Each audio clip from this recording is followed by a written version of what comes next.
Buenas tardes. Agradezco mucho la invitación para compartir con ustedes un tema que es muy hermoso. Voy a presentarlo desde el punto de vista científico. Estudio el cerebro, la conducta humana, y el tema que se me ha asignado es razón humana y fe en la Eucaristía.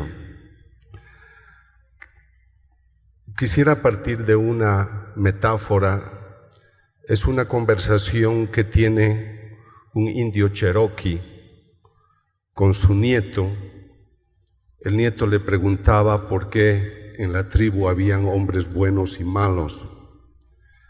Entonces el abuelo le dice: hijo, dentro de los hombres hay dos lobos. Un lobo es bueno y el otro es malo, y ambos siempre pelean.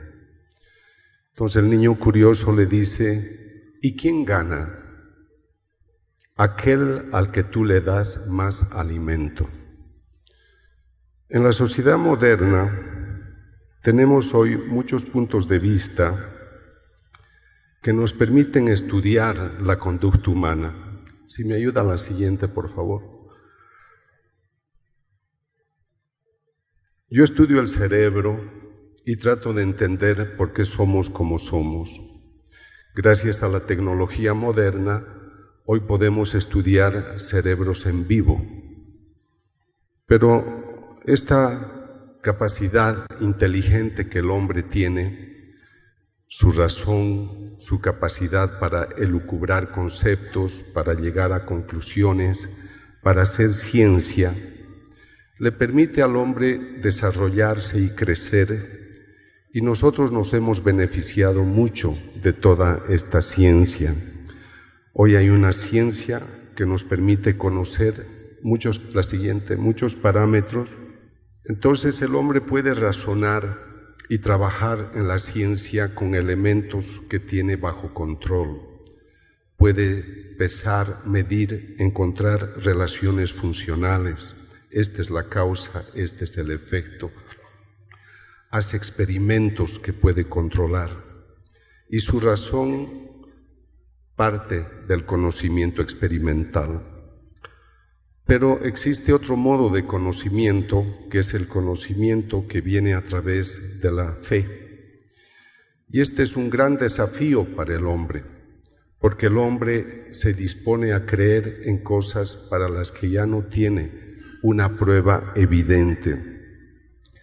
Dentro de este entorno,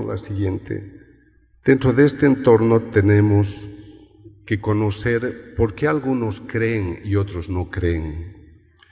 Estos equipos, la siguiente de tomografía a positron, la siguiente por favor, nos ayudan, la siguiente, a conocer por qué ustedes han venido hoy y otros no. Estos equipos que se llaman de tomografía funcional permiten estudiar pacientes y conocer cuáles son las razones de ciertos comportamientos que tiene y qué zonas del cerebro trabajan cuando hacemos algo. En las imágenes ven unas manchas rojas que corresponden a una persona que ve un objeto, una persona que escucha una información, la persona que se informa, la siguiente. Y estas imágenes tan extrañas son de personas que están lesionadas porque sufren de Parkinson. Con esto lo que quiero mostrar es que hoy es mejor, es más fácil pronosticar una enfermedad o el estado mental de una persona. Este es el equipo que a mí más me ha ayudado a investigar, se llama tomografía positron. Y cuando se introduce una sustancia radioactiva en la circulación sanguínea, cuando esta sustancia llega al cerebro, podemos ver en rojo una zona que está muy activa, porque en ese momento el organismo realiza una actividad, el cerebro está pensando, está escuchando la instrucción que el especialista le da, y vamos a ver en rojo la zona que responde desde el punto de vista fisiológico, solicitando más presencia de sangre, por lo tanto, más oxigenación. La siguiente. En esta imagen quisiera que se concentren en la parte inferior, porque ven en la zona frontal del cerebro una gran actividad inteligente. Si en este momento yo les digo a ustedes, ¿crees que Cristo está presente en la Eucaristía? Seguro responderían ustedes al unísono con un rugido, sí creemos. Si ustedes están convencidos de esto, ese lóbulo frontal del cerebro trabaja como ven en la imagen. Esto es lo que se requiere para una persona convencida. Cuando acá los jóvenes, los sacerdotes, las religiosas han dicho yo quiero ser religioso, su cerebro tenía que haber estado trabajando de esta manera. A esto nosotros llamamos pensamiento complejo. Esta persona, si es seria, si es profunda, si cuida su vocación, mantiene esta convicción, jamás va a tener una crisis vocacional y jamás me dirá después de 10 años de convento, estoy en discernimiento, estoy en discernimiento. Esta persona seriamente se ha comprometido. La siguiente. Ahora vean, la actividad ya no es igual. A la primera imagen llamamos pensamiento complejo, a la segunda llamamos pensamiento simple. Yo al joven me acerco y le digo, ¿eres católico? Ajá. ¿Vas a comulgar? No sé, quizás, tal vez, lo más probable es que no. ¿Pero eres católico? Esta es una persona que no está convencida. Este es el cerebro de una persona tibia. Y por eso a mí me alegra que ustedes vengan a pasar varios días a pensar en Dios, a pensar en su fe, a fortalecerla, porque podríamos empezar con un pensamiento simple, pero debemos nosotros tener sobre todo el deseo de pasar de ese pensamiento a un pensamiento complejo. Cuando en el texto bíblico dice, amarás a Dios con toda tu alma, con todo tu corazón, con toda tu fuerza, en el fondo el Señor está diciendo, ámame con esta convicción. Y es una fortuna que podamos estudiar nosotros esta información. Están viendo en este momento unas redes en el cerebro. Este encuentro maravilloso les va a traer mucha información. En el cerebro tenemos unas células que se llaman neuronas y de estas neuronas tenemos 100.000 millones. Cuando recibimos una información hacen un tejido. Este tejido es lo que ustedes están viendo y se llama grafo o huella neural. Cuando la persona se enriquece, la siguiente por favor, cuando la persona recibe mucha información, en la parte izquierda pueden ver una mancha verde, esa es la huella, la información se ha quedado en tu cerebro. Por eso vale la pena leer, informarse, trabajar, ejercitar.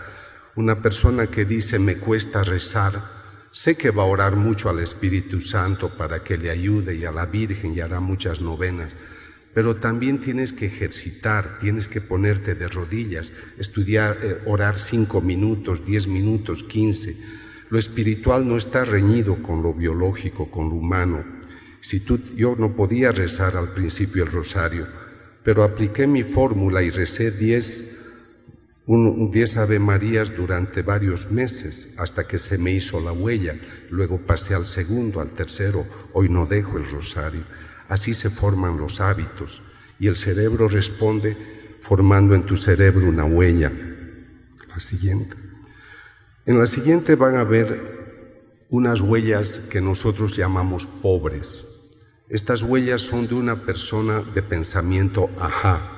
Es una persona que no se compromete, yo sé que esos no han venido hoy.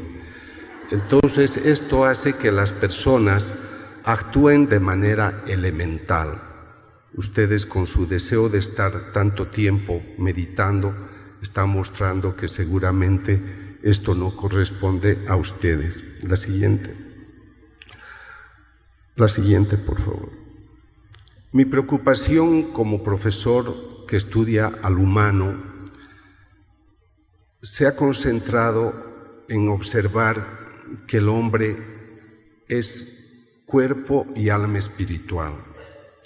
Pero las estadísticas que ven en este momento fueron publicadas por la revista Nature, quienes estudiaron la fe en los científicos y demostraron que en esa época hasta el 72% de los científicos grandes, famosos, premios Nobel, premios de la ciencia, no creían en la naturaleza espiritual del hombre y no creían en Dios.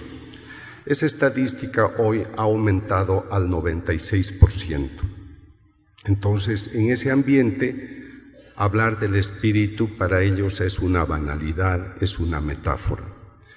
Por eso creo que es muy importante que salgamos de estos encuentros con ciertas actitudes de mayor compromiso, porque ellos hablan muy bien, ellos se preparan muy bien. Yo soy católico hace unos 20 años y veo que el ámbito católico es bastante tímido, bastante ajá.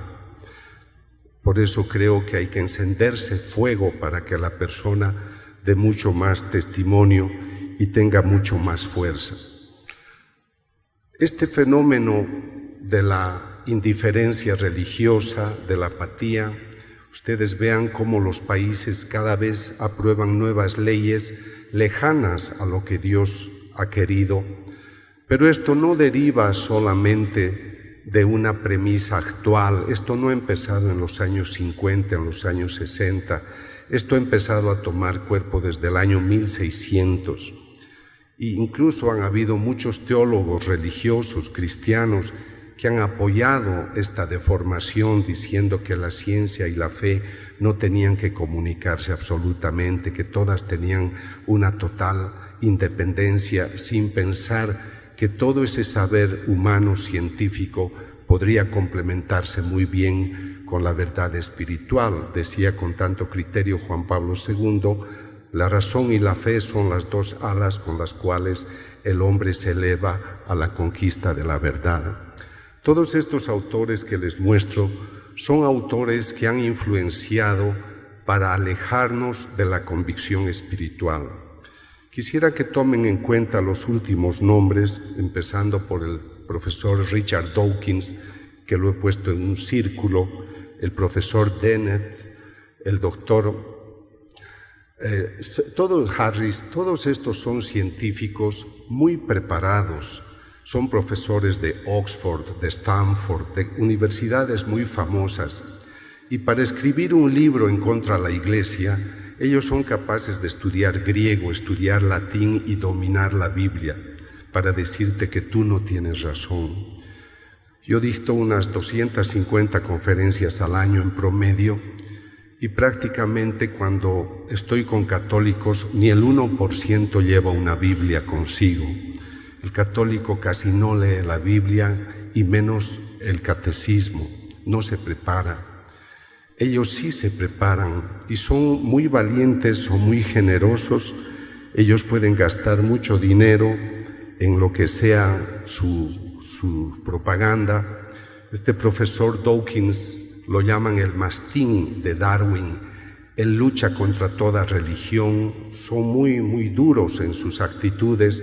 Ellos no hacen un diálogo complementario, pero vean a dónde llega su preocupación de luchar contra la religión, que escriben libros para niños. Ellos se ocupan de darle información científica para que el niño no se contamine de la religión. Este es el profesor Dawkins, muy famoso por su ateísmo y su rebeldía. Ha escrito muchos libros, uno de los más famosos, The God Delusion, lo han traducido como el espejismo de Dios, pero deseoso de decirle a la gente que Dios no existe, él ha contratado unos 800 autobuses en Londres con un letrero muy grande en el que decía: Dios no existe, así que no te preocupes, disfruta de la vida.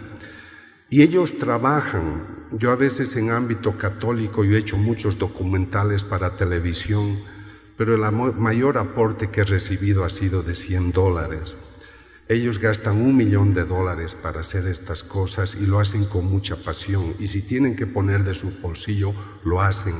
Por eso es que su influencia es tan grande. y también científicamente son muy respetados, y esa campaña Dios no existe, vive la vida, disfruta, se ha difundido por todo el mundo, como pueden ver en estas señales. La siguiente, por favor. Este autor, Sam Harris, es muy inteligente, es un neurocientífico. Tengo un libro que se intitula Crónica de un milagro. Ahí yo escribo, reproduzco las cosas que él dice de la Eucaristía. Es un profesor muy profesional en su ciencia, pero él dice, por ejemplo, he tenido pacientes que los he llamado locos, pero hay otros más perturbados que se dicen católicos porque ellos creen que Cristo está presente en un pedazo de galleta. Así que si ustedes quieren tenerlo a Cristo, tomen ustedes una galleta, cómprense un vino tinto, digan unas palabras en latín y lo tendrán en su casa. Estas cosas ustedes tienen que conocer para que oren por la conversión de las personas, pero sobre todo para que en ustedes nazca un fuego mayor, de tal manera que este pensamiento que ellos difunden sin timidez alguna, pues se pueda difundir también por otros ambientes donde a veces los católicos no entran. Yo soy un profesor especialista en cerebro y entro a las universidades de no creyentes a través del tema cerebro, persona y valores. Por eso es que no me considero un predicador ni un religioso. A mí me interesa que la gente descubra la naturaleza espiritual, pero a través de la ciencia, y justamente los estudios de la Eucaristía que he podido realizar son los que me ayudan. Pero en estos ambientes es muy raro que yo encuentre un teólogo católico o un laico comprometido. Yo creo que ustedes que vienen a estos encuentros tienen que venir a nutrirse, pero sobre todo a desarrollar un compromiso cristiano muy profundo, que está bien compartirlo con un grupo de oración, pero justamente la enseñanza de Aparecida es que el hombre debe ser un misionero que sale llevando esta verdad, y creo que esa es la intención que el Papa tiene hoy de hacer este trabajo profundamente. Este es un profesor muy famoso, el profesor Stephen Hawking. Él dice que las personas acá, que todo lo que es la creación se debe a la ley de la gravedad, que Dios no ha sido necesario en la creación del mundo. La siguiente. Y esto ha hecho que pues esas ideas aficionen a muchos universitarios. En el alto nivel de la ciencia de esos profesores, el único de pensamiento cristiano es un evangélico. Él ha escrito este libro dedicado a la vida, era la anterior, por favor. Él se ha interesado de estudiar la genética y demostrar que esa genética no existiría sin Dios. Él es Francis Collins y es protestante. Pero en todo ese panorama de unos 500, 800 profesores, él es el único que lleva el pensamiento cristiano. La siguiente. Yo comprendo todo ese panorama. Yo me he formado con la profesora Rita Levi Montalcini, Premio Nobel de Medicina, y me he formado con ella en el pensamiento científico ateo. Yo hasta mis 44 años no creí en Dios. Y está el filósofo Jean-Paul Sartre, también Premio Nobel. Toda mi filosofía yo la he formado bajo la luz del existencialismo ateo. La siguiente, repito, hasta los 44 años. Entonces yo entiendo que para estas personas la única verdad es la verdad científica, la verdad experimental. Siguiente. Lo que a mí me ha hecho cambiar de vida han sido las investigaciones que he tenido la oportunidad de realizar de efusiones de hostias consagradas que sangraban. Quisiera que presten mucha atención a lo que les voy a mostrar, porque voy a ponerles en evidencia desde el punto de vista de la ciencia un evento extraordinario que ustedes lo viven cotidianamente. Soy muy consciente que el hombre no necesita pruebas para creer. Pero a mí me sorprende que entre el siglo VIII, cuando hubo el primer milagro eucarístico reconocido en Lanciano, pasan 5 siglos hasta que tengamos el segundo caso importante de milagro eucarístico en Bolsena. En 5 casos, hay otro en España, pero tomo 2 importantes. Y yo, desde el año 1999 al presente, he tenido 13 casos de signos eucarísticos extraordinarios. Así que yo debo interpretar que debe haber alguna preocupación de Dios por dejarnos conocer mejor lo que es esta realidad espiritual. Les pedía su atención porque concéntrense en la imagen de la izquierda, donde ven unas hostias y ven un vino, una copa de vino.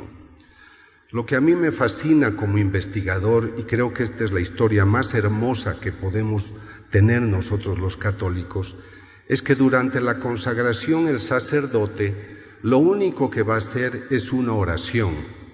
Pido que por el poder del Espíritu Santo este pan se convierta en carne, este vino en sangre. Él tiene las manos consagradas y va a repetir las palabras que Jesús dijo, porque la noche de su pasión dijo: esto es mi carne, esto es mi sangre. Nosotros a esos 3 elementos llamamos variables: las manos del sacerdote, la oración al Espíritu Santo, las palabras de Jesús.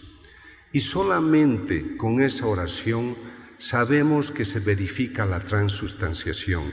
Realmente tenemos el cuerpo y la sangre. Ustedes no han visto probablemente el pedazo de carne que sale de esa hostia, pero eso es lo que yo investigo. Y ustedes a la derecha tienen esa evidencia. En ese pan consagrado encontramos sangre, encontramos carne, y en la parte inferior ustedes ven músculo del corazón, músculo del miocardio, ventrículo izquierdo. La siguiente, por favor. Estas son las hostias que puedo presentarles ahora. Estoy investigando otros casos, pero no puedo hablar de ellos hasta terminar la investigación y tener la autoridad, la siguiente, y tener el permiso del obispo. Pero quisiera recordar ese momento sublime en el cual el Señor instituye la Eucaristía. Siguiente.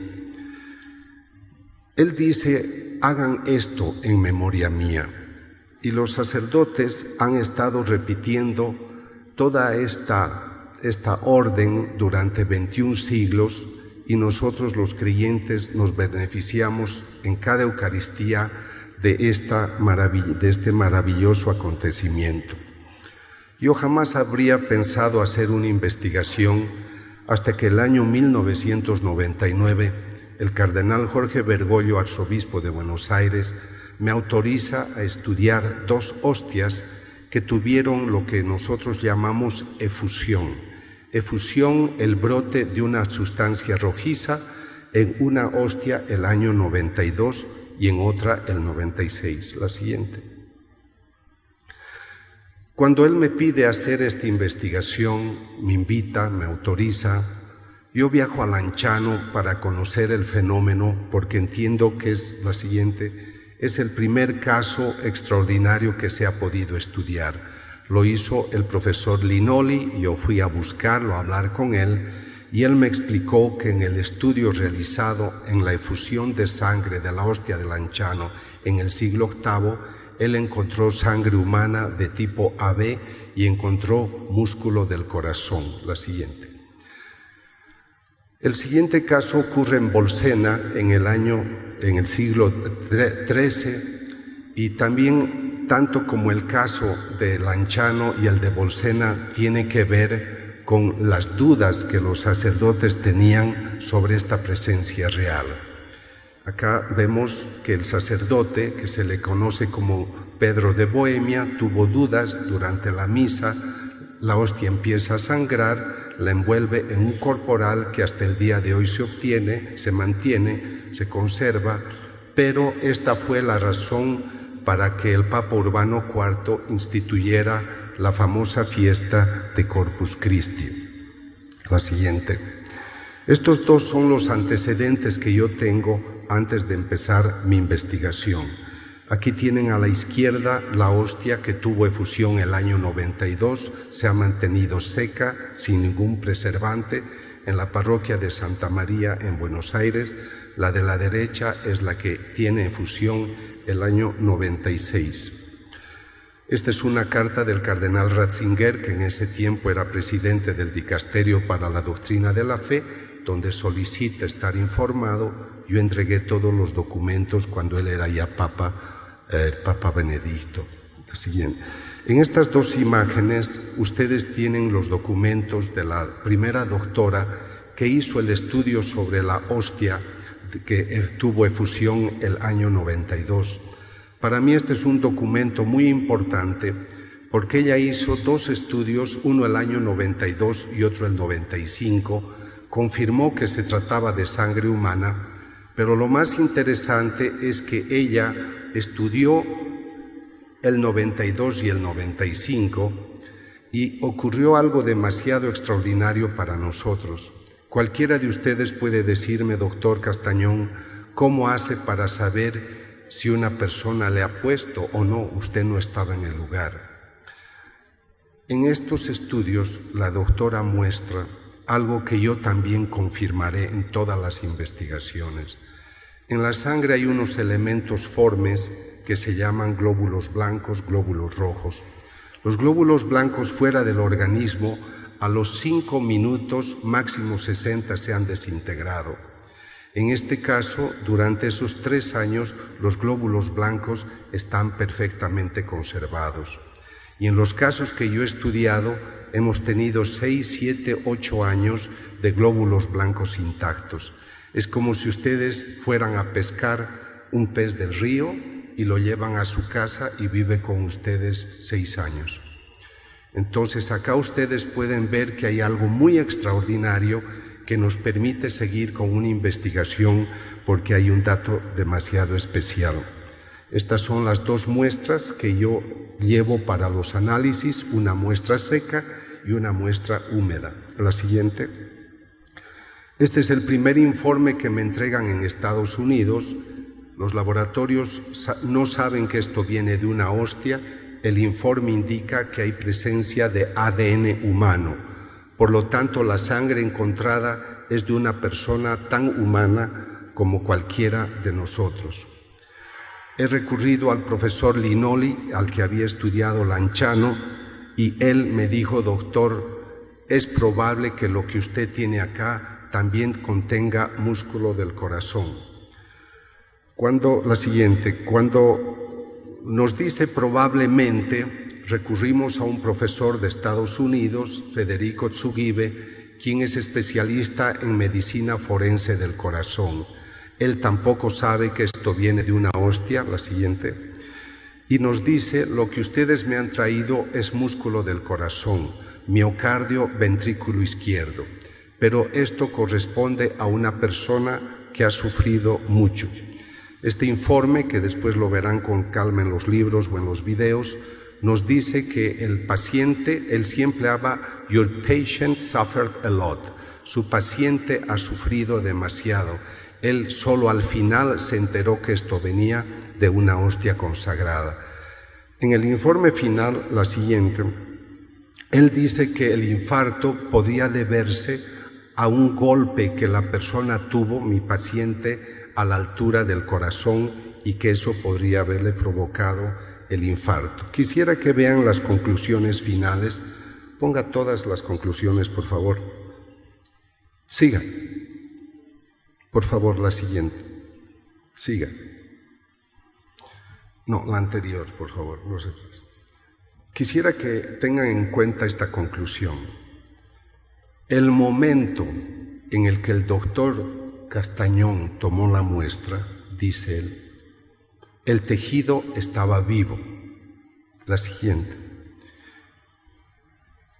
Este es el momento en el que yo estoy tomando la muestra. Y él dice, el tejido estaba vivo.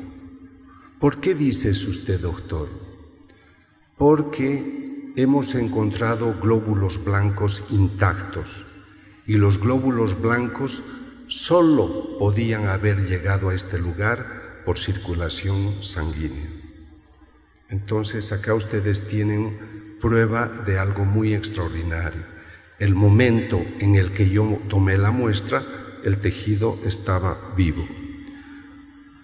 Cuando yo entregué el informe el 17 de marzo de 2006 al cardenal Bergoglio, él me dijo: hable de esto al mundo, hable a los sacerdotes, que entiendan la riqueza poderosa que ellos tienen en sus manos, que las religiosas comprendan que Dios les ha confiado la custodia de este tesoro y que los laicos comprendan que su palabra se cumple. El pan que yo les daré es mi carne. La siguiente. Luego estudié otro caso importante. La siguiente, por favor. Son hostias es una hostia que sangró en Tixla el año...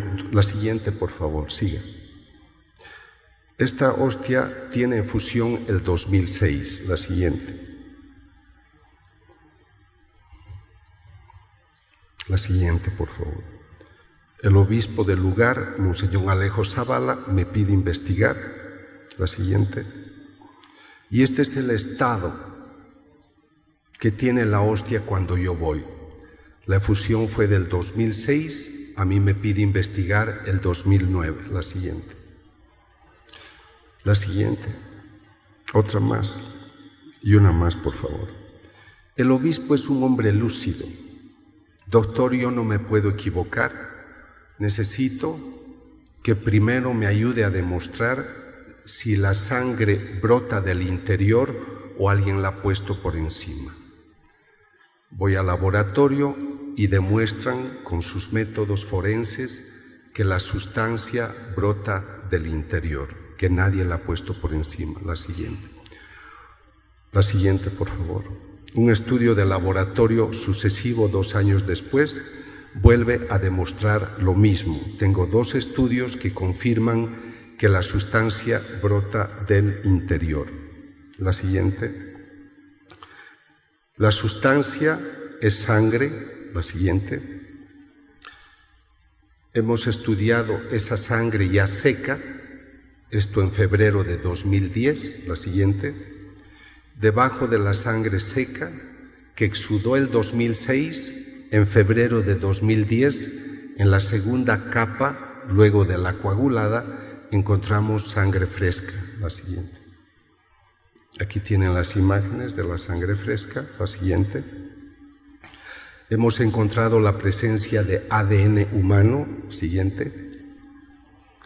Y quisiera que vean una más, por favor. No se pierdan lo que están viendo en este momento. Están viendo algo que a mí me sorprendió y lo ven en vivo. Están descubriendo la presencia de hemoglobina, una heteroproteína que lleva oxígeno a los tejidos. En este momento que respiramos todos y expiramos, estamos activando la producción de hemoglobina. Y quisiera que vean donde hay ese cúmulo verde, son sustancias químicas que se requieren para obtener hemoglobina. ¿Cómo puede haber en ese pedacito de pan todo un laboratorio que esté produciendo hemoglobina? Esto es lo que pues lleva a pensar en lo extraordinario. Cuando yo muestro estos casos a los médicos, a los científicos, quedan muy sorprendidos porque realmente es un caso extraordinario. La siguiente. El tipo de sangre encontrado en la hostia de Tixla es AB, el mismo de la hostia de Lanciano y el mismo encontrado en la Sábana Santa de Turín. Siguiente. Me voy a detener para ya casi concluir en esta imagen. En la parte superior hay unas muestras más rosadas que son glóbulos rojos. En la parte inferior hay un macrófago que es un glóbulo blanco que está muy activo porque en la imagen que ven en la derecha, en la parte inferior, corresponde de acuerdo a lo que me dicen los cardiólogos que me asesoran, este macrófago está activo porque ha encontrado una lesión, y estas lesiones las encontramos en personas que han tenido infarto al corazón. O sea que la hostia de Chilpancingo, de Tixla, tiene un dinamismo, tiene células vivas que están trabajando para reparar una lesión. O sea que en este caso, tanto como en la hostia de Argentina, encontramos actividad dinámica, la siguiente, y tejido vivo. La siguiente, por favor. Bueno, algo se ha desconectado.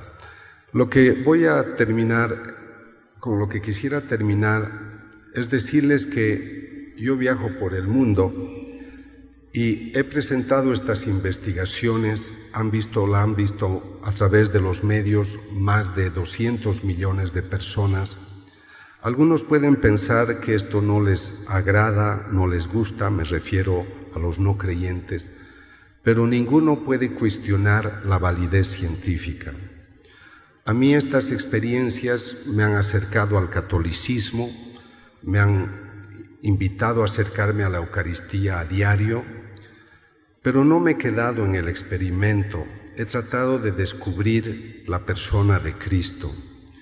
Y me parece que este corazón lastimado sigue hablando al hombre del siglo XXI. ¿Por qué? Yo le pregunté a un teólogo, ¿por qué tenemos músculo del corazón infartado? Y me dice, doctor, después de 2000 años todavía no le conocemos y le seguimos crucificando. Yo viajé el 2008 a Australia, invitado por el Vaticano para hablar a los jóvenes en el encuentro del Papa Benedicto XVI, y el arzobispo Pell hizo una encuesta en Australia demostrando que 60% de los católicos australianos no creían que Cristo estaba presente en la Eucaristía. En Estados Unidos, la agencia Gallup ha hecho otros estudios concluyendo que 70% de los católicos no creen que Cristo esté presente en la Eucaristía, católicos norteamericanos. Me da la impresión que que el Señor tendrá el deseo de que en una época tan racionalista como hoy se hablen de estos temas. Para mí, que estudio la conducta humana y el cerebro, el mayor fracaso del hombre consiste en haberse olvidado de la naturaleza espiritual. Si el hombre rescata la naturaleza espiritual, yo trato de demostrar que el espíritu existe y se manifiesta a través de estas investigaciones. Lo que trato cuando hablo en Egipto a los musulmanes o a los coreanos budistas en Corea, yo solo les estoy diciendo, acá tú tienes la prueba con este evento, este signo eucarístico, que la naturaleza espiritual se manifiesta. Descubre en ti esa naturaleza espiritual, porque si tú comprendes que tienes esa imagen y semejanza de Dios, comprenderás también aquello que escribe Pablo en la carta a los Gálatas en el capítulo 5, versículo 22. El fruto del Espíritu es el amor, es la paz, la armonía. Aquí tenemos una prueba muy hermosa de que ese Espíritu está muy vivo, muy activo, que Cristo está presente en la Eucaristía, pero necesita personas de pensamiento complejo, tan comprometido, que puedan llevar esta información a otros lugares. No basta que tú te hagas santo, es importante que ayudes a que otros también lo sean. Que Dios les bendiga y muchas gracias.